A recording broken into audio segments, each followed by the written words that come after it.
오늘 본문은 내 형제가 죄를 범하거든 이런 말로 시작하잖아요. 그러니까 형제, 이 형제가 누굴까요? 우리 이미 마태복음 12장에서 한번 본 적 있죠. 우리 마태복음 12장 잠깐 가서 보고 올게요.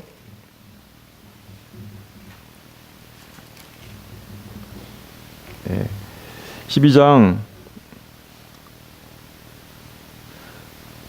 50절을 한번 읽어볼게요. 50절 다 같이 읽어보겠습니다. 시작. 누구든지 하늘에 계신 내 아버지의 뜻대로 행하는 자가 내 형제요 자매요 어머니니라 하시더라. 그러니까 하늘에 계신 아버지의 뜻대로 하는 자 그를 형제요 자매요 어머니라고 하신다라고 하신 이 말씀을 근거로 보면 내 형제가 죄를 범하거든. 그러니까 이 사람은 누구예요? 그러니까 하나님의 뜻대로 하시는 분. 다시 말하면 이 18장의 표현대로 한다면 작은 자, 소자, 그리고 또 어린아이를 영접한 자라고 말할 수 있죠. 그러니까 신자라고 말할 수 있어요. 신자. 그런데 그가 죄를 범하거든. 어떤 죄를 범했을까요? 그러니까 실족하거나 실족당하게 하는 죄겠죠. 우리 여태까지 이제 살펴본 말씀이 그 얘기니까 실족하거나 실족당하는 죄를 범하거든. 교회 안에서 이렇게 얘기를 하다 보면 얘기를 이렇게 형제들과 이렇게 하다 보면 마음의 상처를 받고 뭐 이 정도 가지고 말하는 게 아니라 이 얘기는 얘기를 하다 보니까 이 사람이 전혀 우리와 같은 그 가르침과 교훈을 갖고 있지 않고 전혀 다른 이야기를 하는 거죠. 그렇게 되면 그 사람은 어떻게 보면 그러니까 다시 말하면 미혹당해 있는 거죠. 미혹당해 있거나 이단적 교리를 이야기한다거나 뭐 등등 전혀 다른 이야기를 하고 있는 것을 발견하게 되면 그때 그런 죄에 미혹에 빠져 있으면 이런 얘기를 하는 거죠. 지금 죄를 범했다는 얘기가 빠져 있는데 그것을 알게 됐어요. 내가 이야기하는 도중에. 그럼 그를 어떻게 할 거냐. 이 사람이 지금 잘못된 가르침을 가지고 있거나 교회에 큰 누르끼실 만한 그런 죄를 범하고 있으면 내가 알게 됐으면 그때 어떻게 할 거냐 이제 하는 문제예요. 그때 어떻게 하나 보세요. 이제 첫 번째 이런 사람에 대해서는 뭐 세 단계에 거쳐서라고 얘기할 수 있기도 하지만 어떤 분은 또 네 단계에 거쳐서 이렇게 하는 거를 말하는 분도 있어요. 그 뭐 큰 차이는 없는 것 같아요. 이제 살펴보면 그런 분들에 대해서는 첫 번째로 가서 너와 그 사람만 상대하여 권고하라. 만일 들으면 내가 형제를 얻을 것이야. 첫 번째가 뭐예요? 가서 너와 그 사람만 상대하여. 그러니까 둘이서 그죠? 둘이서 사실 은밀하게 이런 부분들은 은밀하게 권고하라라고 얘기하고 있죠. 권고하라. 이 권고하라는 말은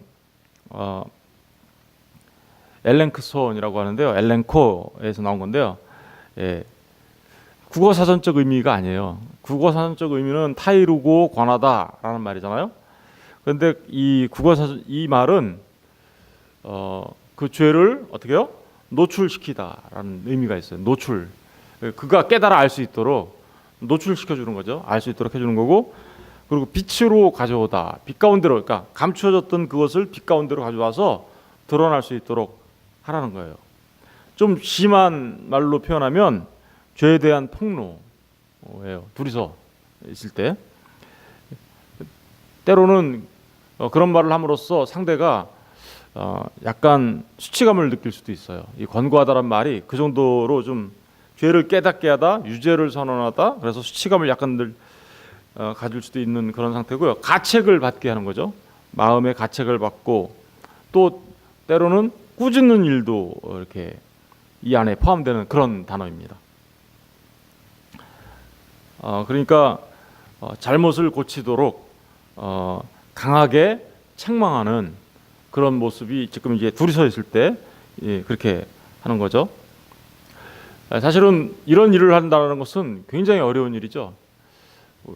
우리가 잘 알다시피 주님이 지금 뭐라고 얘기해요? 한 사람의 영혼이 천하보다 귀하다라고 얘기하고 있고 또 한 사람도 잃지 않기를 원하기 때문에 이러한 결정을 해서 가서 이렇게 권고를 하는 것은 쉬운 일은 아닙니다.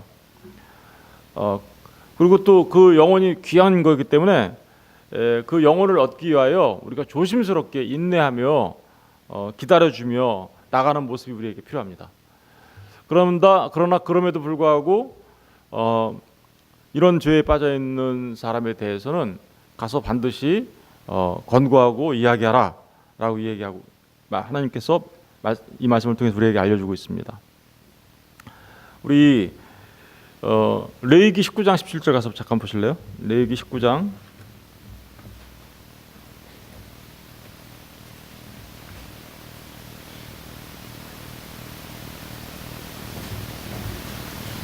17절을 잠깐 보겠습니다.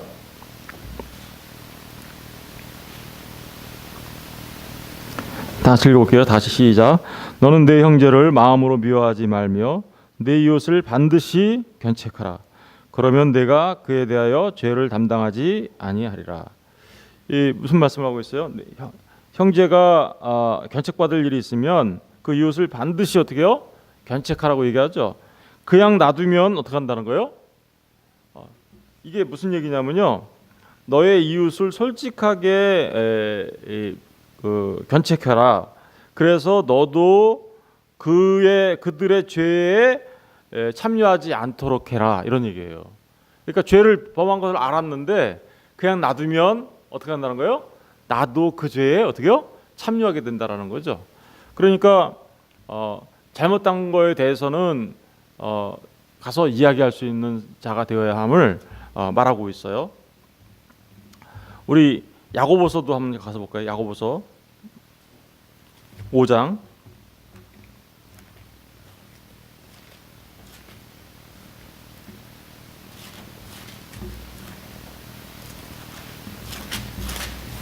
야고보서 5장 19, 20절 우리 한번 읽어볼게요. 다 같이 시작. 내 형제들아 너희 중에 미혹이 되어 진리를 떠난 자를 누가 돌아서게 하면 너희가 알 것은 죄인을 미혹된 길에서 돌아서게 하는 자가 그의 영혼을 사망에서 구원할 것이며 허다한 죄를 덮을 것임이니라. 이거 보니까 내 형제 중에 미혹돼요. 그죠? 이게 실족된 거죠. 어제 말씀드린 바와 같이 그 영혼을 잃어버린 어린 양, 잃어버린 양 얘기할 때 그 잃어버렸다는 말이 그 마태복음에서는 실족과 관련된 거는 미혹과 관련된 거라고 얘기했잖아요. 그 미혹되어 진리를 떠난 자를 누가 돌아서게 하면, 그러니까 미혹되어 진리를 떠난 자가 있으면 가서 조용하게 그에게 이야기를 하고 또 설명을 해서 다시 돌아설 수 있도록 해야 한다라고 말하고 있는 것이죠. 예. 그래서 그 영혼이 돌아서면 죄인을 미혹된 길에서 돌아서게 하는 자가 그의 영혼을 사망에서 구원하는 것이며 허다한 죄를 덮는 거다라고 말씀하시면서 다른 사람들이 이렇게 잘못된 길로 가게 되면 죄라는 게 그런 거잖아요. 하마르티아는 잘못된 길로 가는 거거든요. 그 잘못된 길로 가는 것을 알았으면 그가 다시 바른 길로 돌아올 수 있도록 해야 함을 어제 이제 주님이 그 한 사람의 영혼의 중요성을 얘기하면서 제자들한테 부탁하셨잖아요. 그러니까 그런 일들을 너희가 조심스럽게 이렇게 시행을 해야 한다라는 것을 말하고 있는 겁니다. 우리 디모데전서도 잠깐 가서 볼까요? 디모데전서 5장 20절.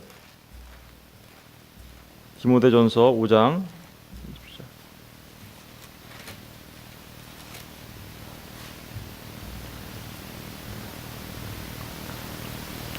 네, 디모데전서 5장 20절을 보시면 범죄한 자들을 모든 사람 앞에서 꾸짖어 나머지 사람들로 두려워하게 하라.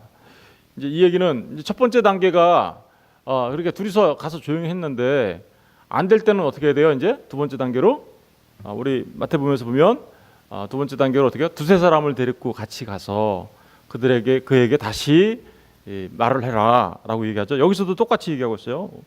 디모데전서 5장 19절부터 보면 장로든 누구든 마찬가지예요. 장로에 대한 고발은 두세 증인이 없으면 받지 말 것이요 범죄한 자들을 모든 사람 앞에서 꾸짖어 나머지 사람들로 어떻게 해요? 두려워하게 하라. 그러니까 이게 두세 사람이 가서 이렇게 함으로써 그가 돌아설 수 있도록 해라라고 얘기하고 있는 거죠. 우리 다시 마태복음으로 다시 돌아가겠습니다. 마태복음으로 돌아가면 왜 두세 사람이 가야 할까요? 여기 16절에 이제 마태복음 8장 16절에 보면 만일 듣지 않거든 한두 사람을 데리고 가서 두세 증인의 입으로 말마다 확증하게 하라. 그러니까 조용히 가서 얘기했는데 안 될 경우는 두세 증인이 가서 이야기를 해서 그가 다시 돌아설 수 있도록 하고 이러한 사실들이 확증될 수 있도록 해라는 거예요. 두세 사람이라는 얘기는 증인의 숫자거든요. 증인의 숫자. 이게 신명기에 나오죠. 신명기 19장 잠깐 가서 볼게요. 신명기 19장.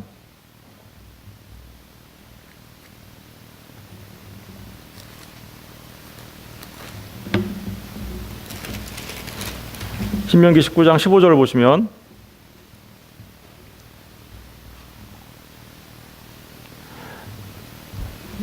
사람의 모든 악에 관하여 또한 모든 죄에 관하여는 한 증인으로만 정할 것이 아니요 두 증인의 입으로나 또는 세 증인의 입으로 그 사건을 확정할 것이며 이렇게 나오죠.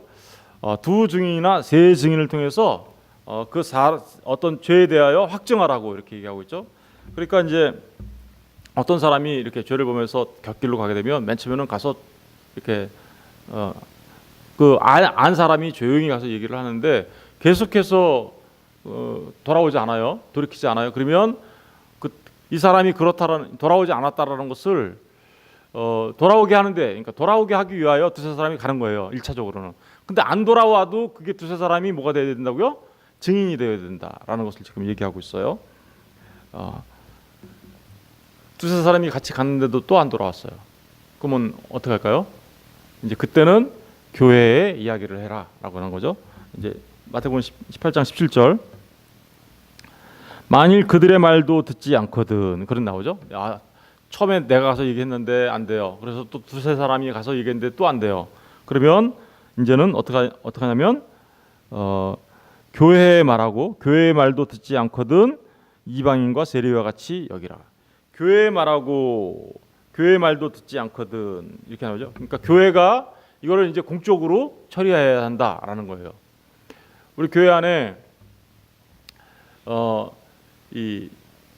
정말 잘못한 죄를 지은 사람이 있다면 이런 단계를 거쳐서 맨 처음에는 은밀하게 가서 권고를 하고 두 번째는 두세 사람이 가서 또 같이 권고를 했는데도 안 돼요. 그러면 이제 교회 공적인 걸로 이 문제를 다뤄서 교회가 공적으로 이 문제에 대하여 언급하고 또한 이 문제에 대한 권고를 해야 한다. 교회의 이름으로, 그죠? 교회 이름으로 권고를 해야 한다라는 것을 말하고 있어요. 만약에 교회가 이야기했는데도 불구하고 이제 듣지 않으면 어떻게 하라는 거예요? 이방인과 세리와 같이 여겨라. 이방인과 세리와 같이 여긴다는 얘기는 이 사람을 뭐라고 여기는 거예요? 더 이상 이방인과 세리니까 이 좀 심한 말로 하면 출교해라는 말이에요. 출교. 우리 교회에서 내보내. 그러니까 다시 말하면 이방인과 세리처럼 여긴다는 얘기는 더 이상 이 사람을 뭘로 여기지 않아요? 신자로, 형제로 여기지 않는 것이죠. 굉장히 무서운 일이죠. 이게 사실은. 이게 교회가 이런 일들을 반드시 해야 함을 말하고 있는 거예요. 왜 그럴까요? 첫 번째로는 사실은 그 권면하고 견책하는 목적은 죄를 범한 형제가 돌아와서 회복될 수 있도록 하는데 목적이 있어요. 1차적인 목적이. 그런데도 그것이 안 됐을 경우엔 그를 출교, 다시 말하면 이방인과 세리와 같이 여기라라는 이 말은 교회를 지키기 위한데 나중에는 목적이 있는 거죠. 그를 1차적으로 회복시키는 데 목적이 있지만 회복이 안 됐을 경우에는 교회가 이 교회의 거룩성과 교회가 진리 위에 계속 머물러 있어야 하기 때문에 그것 때문에 그를 다시 말하면 출교해라라고 말하고 있는 거죠. 우리 로마서 잠깐 가서 볼까요? 로마서 16장.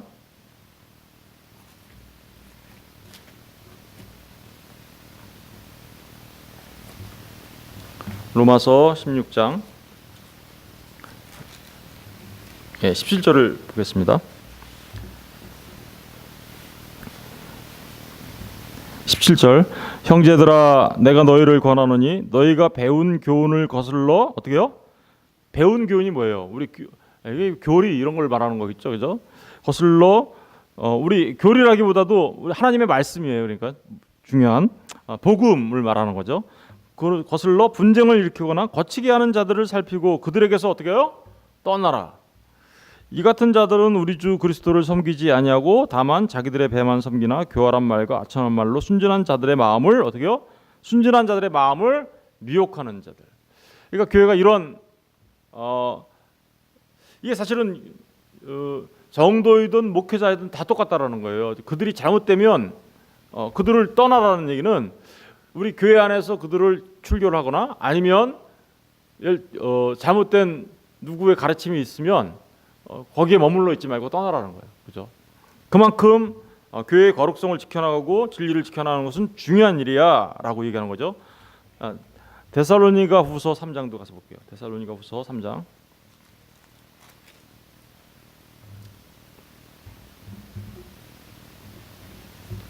3장 14절 보세요. 3장 14절. 같이 한번 읽어보겠습니다. 시작. 누가 이 편지에 한 우리말을 순종하지 아니하거든 그 사람을 지목하여 사귀지 말고 그로 하여금 부끄럽게 하라. 그러니까 아까 그 교회에서 이방인과 세리처럼 하라는 얘기는 우리가 그들과는 단절하라는 거예요. 그들과 단절하고 더 이상 그들에게 대하여 우리 진리를 지키기 위하여 또 교회의 거룩성을 지키기 위하여 그렇게까지 처음 가서 권고를 했는데도 안 돌아오고 또 두세 사람이 가서 했는데도 안 돌아오고 교회가 공적으로 가서 이야기를 했는데도 안 돌아온다면 우리는 그들을 이방인과 세리처럼 취급해야 한다. 결국은 더 이상 어떻게 한다고요? 그는 우리의 형제와 자매가 아니다라고 결론을 짓고 출교해라라고 말하는 거예요. 이런 말씀들은 아까도 말씀드렸지만 제일 중요한 목적은 그 사람이 다시 돌아와서 회복될 수 있도록 하는데 목적이 있는 거지만 그게 안 됐을 경우에는 교회의 거룩성을 지키고 교회가 진리 위에서 흩어지지 않도록 다른 양들이 또 실족당할 수 있으니까 그런 것을 예방하기 위하여 그를 소위 말하면 출교해라. 이방인과 세리처럼 여겨라 라고 말하고 있는 겁니다.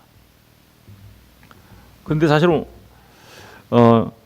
오늘날 이런 일들이 잘 안 지켜지죠. 교회 안에서. 왜 안 지켜질까요?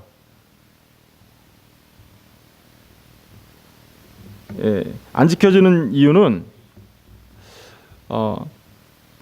이방인과 세리처럼 출교당하고 뭐 교회가 그렇게 결정해도 아무런 효과가 없어요. 요새는. 그죠? 왜냐면 또 다른 교회 가면 되니까 뭐 딴 교회 가면 되지 뭐 이렇게 생각해요. 그죠? 딴 교회 가서 뭐 신앙생활 하면 되지. 그리고 또 거기 가서 이제 그렇게 하는 거죠. 그러니까 그 죄를 범한 사람은 교회가 여기뿐이냐? 딴 데 가면 되지라고 생각하고 있고 교회는 또 어떻게 할까요? 아유 한 사람이랑 또 이렇게 다른 교회 가면 안 되니까 함부로 이렇게 하지 못하는 그래서 교회의 이 치리권을 행사하지 못하는 시대가 돼버리고 말았죠. 그런데 사실은 18절을 보시면요. 그렇게 하는 것은 18절 보세요. 진실로 너희에게 이르노니 무엇이든지 너희가 땅에서 매면 하늘에서도 매일 것이요 무엇이든지 땅에서 풀면 하늘에서도 어떻게 해요? 풀리리라. 다시 말하면 교회가 이런 일을 결정한 일은 단순하게 교회가 결정한 일이 아니라는 거예요. 누가 결정한 거예요? 이거 사실은 하나님이 그렇게 하는 것에 대한 교회가 그렇게 결정하는 것에 대한 이방인과 세리처럼 취급한 것 자체가 교회가 그렇게 결정하면 하나님도 어떻게 해요? 그를 이방인과 세리처럼 여기겠다라는 거예요. 하나님께서 이것을 그렇게 하는 것을 인정하고 있는 거죠. 교회의 건증에 대한 합법성을 하나님도 똑같이 그 권위를 교회에 주었음을 말하고 있는 거죠. 그런데 그것을 아무도 두려워하지 않아요. 요즘에. 그리고 그것을 시행하려고 하지 않아요. 이유는 간단해요. 아까도 말씀드린 것처럼 뭐 교회가 여기만 있냐? 딴 데 가면 되지 이렇게. 그러나 그것이 하나님이 그런 얘기가 나오죠. 그래서 땅에서 매면 하늘에서도 매일 것이요 무엇이든지 땅에서 풀면 하늘에서도 풀리리라. 그러니까 매면 매일 것이요 풀면 풀리리라라는 게 매이고 풀리다 이 말이 사실은 수동태로 쓰여진 거거든요. 수동태로 쓰여졌다는 얘기는 우리의 행동이 아니라는 거예요. 누구의 행동이냐면 그 매고 푸는 게 누구에 의해서 된다는 거예요? 하나님의 행동이라는 뜻이에요. 그 얘기가.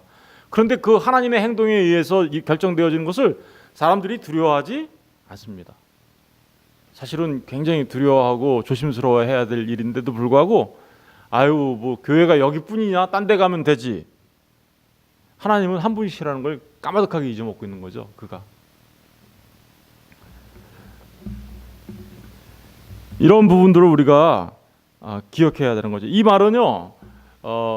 마태복음 16장에서도 베드로한테 얘기한 얘기잖아요. 그죠? 마태복음 16장 우리 가서 한번 볼래요? 16장 19절 한번 보세요. 내가 천국 열쇠를 내게 주리니 내가 땅에서 무엇이든지 매면 하늘에서도 매일 것이요 내가 땅에서 무엇이든지 풀면 하늘에서도 풀리리라 하시고, 이 얘기가 아까 지금 18장 18절에서 나오는 말과 똑같은 말이죠. 그 베드로에게 주었던 그 베드로가 갖고 있는 그 교회의 권한, 그것을 보편교회가 다 갖고 있다라는 거예요. 보편교회 18절 말씀은. 그러니까 그러한 일들은 모든 그 반석 위에 세워진 교회라는 말이 베드로한테 얘기할 때 첫 번째로 쓰인 거고요. 또 교회를 에클레시아라는 말이 두 번째로 쓰여진 데가 오늘 본문이에요. 두 번째로 쓰여진 것이. 그만큼 이 이제 땅에서 매면 하늘에서도 매일 것이요 땅에서 풀면 하늘에서도 풀린다는 이 말은 모든 교회, 지교회에도 이런 똑같은 그 하나님께서 인정하시는 권위가 있음을 말하고 있는 거죠. 그리고 이 얘기는 여기서 멈추지 않아요. 요한복음 20장도 한번 가서 볼게요. 요한복음 20장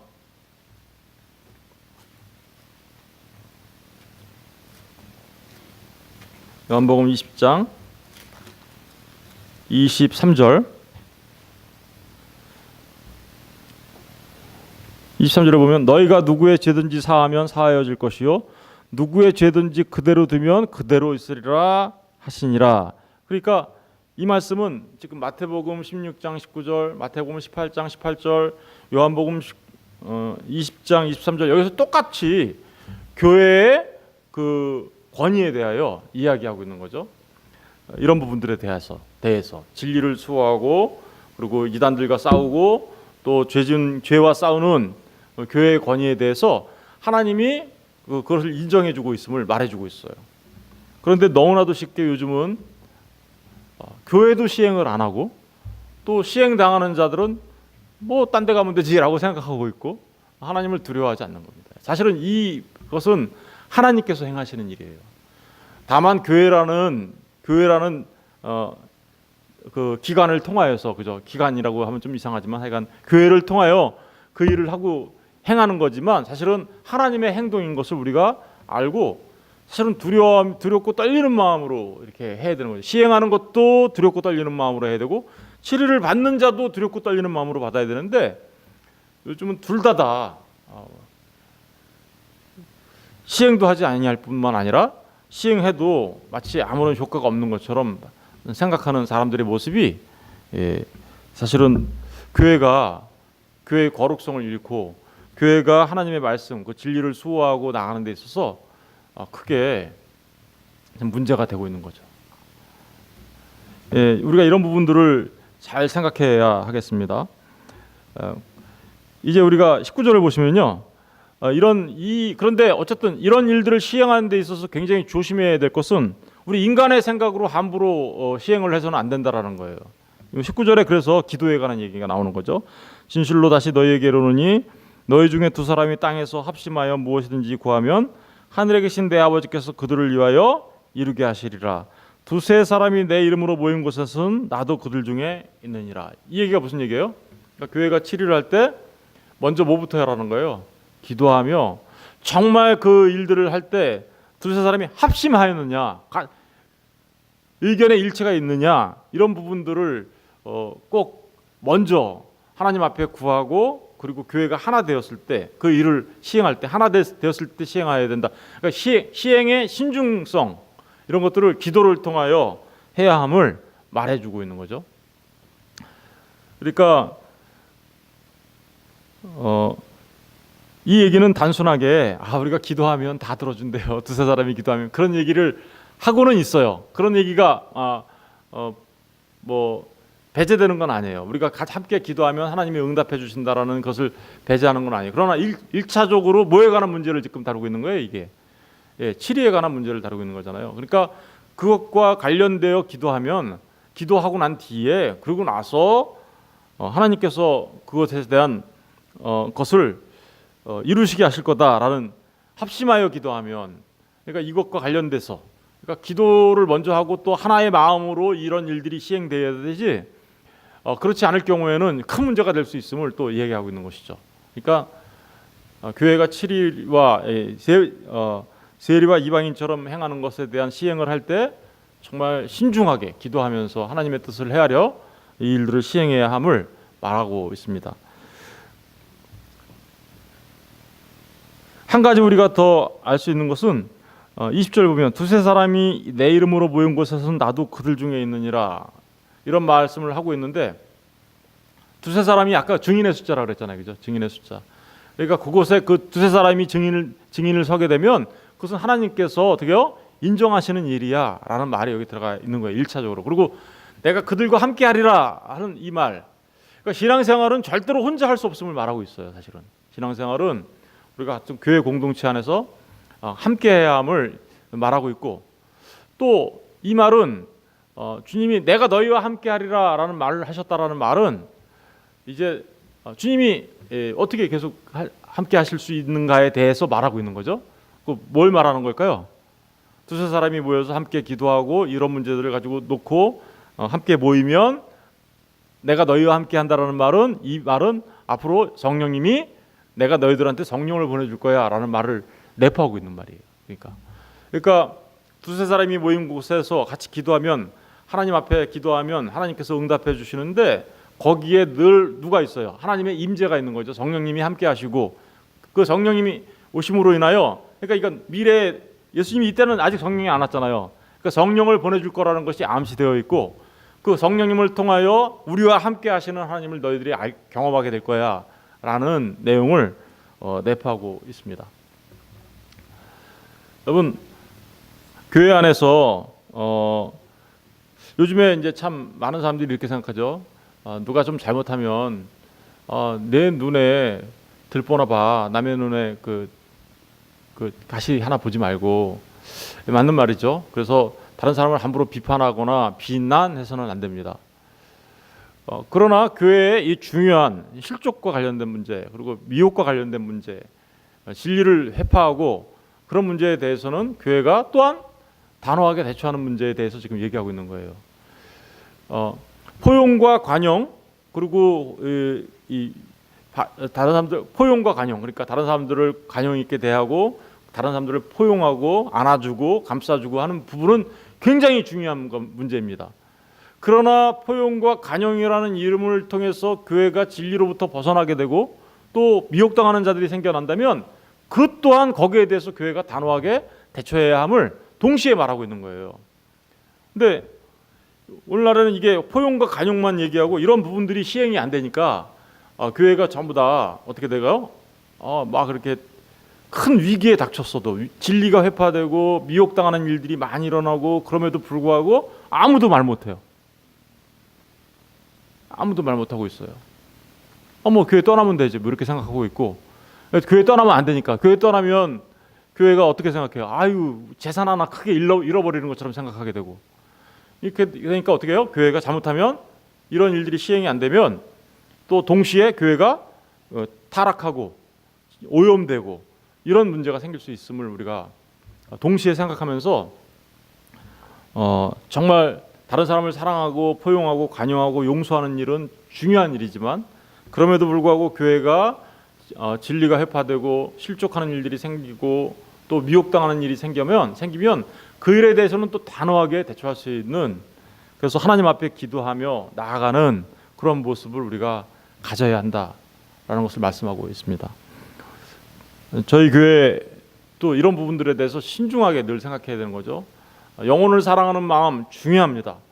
그러나 그 영혼을 사랑한다라는 것은 진짜로 그 영혼이 우리가 그냥 무슨 뭐 좀 더 잘해주고 뭐 듣기 좋은 말을 해주고 이게 영혼을 사랑하는 게 아니죠. 진짜 영혼을 사랑하는 것은 그가 진리 가운데 서서 하나님의 말씀 가운데 서서 그리고 그 진리로 인하여 말씀으로 인하여 정말 하나님의 백성답게 살아갈 수 있도록 해주는 것, 이게 진짜 사랑이거든요. 이 부분을 우리가 잊지 말아야 하는 거죠.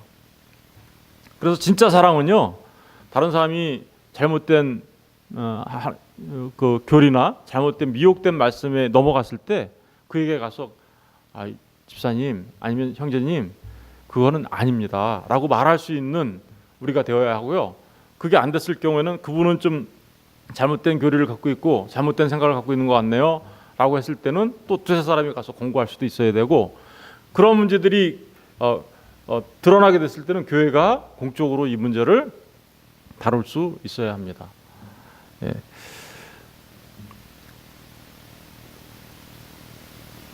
무엇보다도 참 진짜로 저희 교회가 진리 가운데 잘 바르게 사는 교회가 되길 원하고, 또 한 사람도 실축당하는 일이 없어야 되겠고, 그게 가장 큰 중요한 일이겠죠.